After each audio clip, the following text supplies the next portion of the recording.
Welcome back to Tech Engineers YouTube channel. So today I am going to teach you guys how to make a simple water alarm in which when the tank is full, the water pump will automatically stop ejecting water.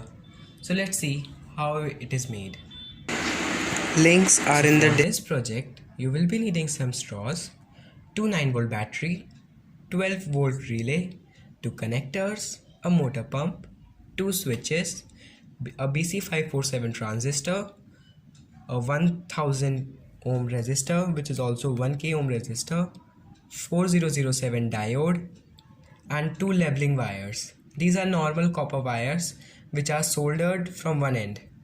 So if you don't have a motor pump, don't worry. I will also make a video to how to make a simple motor pump soon. So let's see how the water pump is made.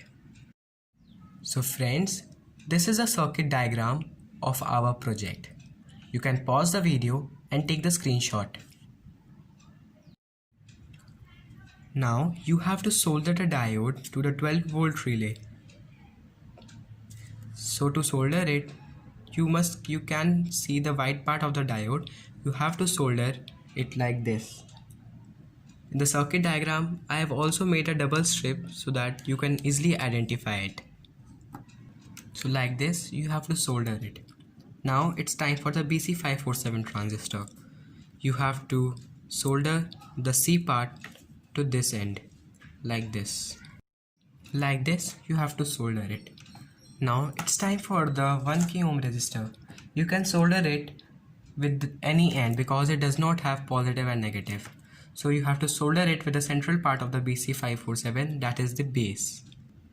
So like this, you have to solder it. Now it's time for the switch part. So these are my two switches, SPST switch. I have used a cardboard to give it the support. So like this. So like this, you have to solder the wires. Now you also have to solder the wires in this relay and the resistor and the BC547 transistor. Let me show you how. So now you have to solder one switch wire to here and then the second wire to the positive terminal of the battery and then the negative wire to the E part, that is the emitter of the BC547 transistor. You have to solder it here. So let's see how it is done. So now you can see that I have attached one wire to this end and the negative terminal of the battery to the emitter of the BC547 transistor and the second wire of the switch to the positive terminal of the battery. I have used a black tape. You can also use heat shrinkable wire to attach the wires. So friends, now our project is almost done. Now you have to attach the first wire of the second switch to here, which is normally open. You can see it in my circuit diagram also, and then the second circuit wire to the positive terminal of the motor. So the positive terminal is the red wire here. So let's attach it. So you can see that so you have to solder it like this. Now you have to solder the negative terminal of the motor to the negative terminal of the battery like this, and the positive terminal to the central part, which is here. This is the only central part of the 12-volt relay. So you have to attach it, the positive terminal of the battery here. So let's attach it. So friends, so I have used a black tape to attach the wires. First I have soldered it, then I have attached the black tape. Now it's time for the leveling wires. So I have the two leveling wires. So I will attach one leveling wire. It's the normal copper wire. You just need to solder one end of both the wires. So now I will attach one wire to the 1k ohm resistor and the second wire to here. you can also refer to my circuit diagram. So let me show you how. So friends, it's done. Now let's see how it works. So first I will switch on both the switches.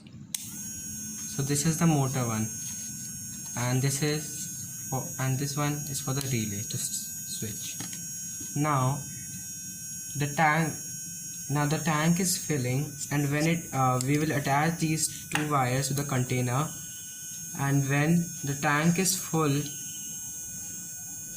these two wires, the water will act as a conductor of electricity, and when these two wires will be connected, the motor will automatically switch off. So when we think a bit scientifically, we know that a normal water cannot conduct electricity, so we have to add some salt in it, because salt has NaCl, sodium chloride, which is a conductor of electricity. It is broken down into ions, sodium ions and chloride ions. So I have got two containers like this. Now I will place all my components in it. So let's do it. So friends, as you can see it, our project is done. So I have used two containers, one for the tank to get filled and one which will contain water. I have kept the water pump inside it, and I have attached it with the hot glue gun stick, and I have attached all the components here. So I have also attached a straw to it. So you can see this how it. So now I will tell you how it works. So basically it has a pinch of salt, and I have added some paint to show you guys that this is water only, and I have not made a fake video. So when I will put the switch on, it will get automatically filled, and when reaching here, the NaCl, which is the salt, will act as a conductor of electricity, and our circuit will get completed, and so the motor pump will automatically get off. So let's see how it goes.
Please subscribe it, and if you like this video, hit the like button.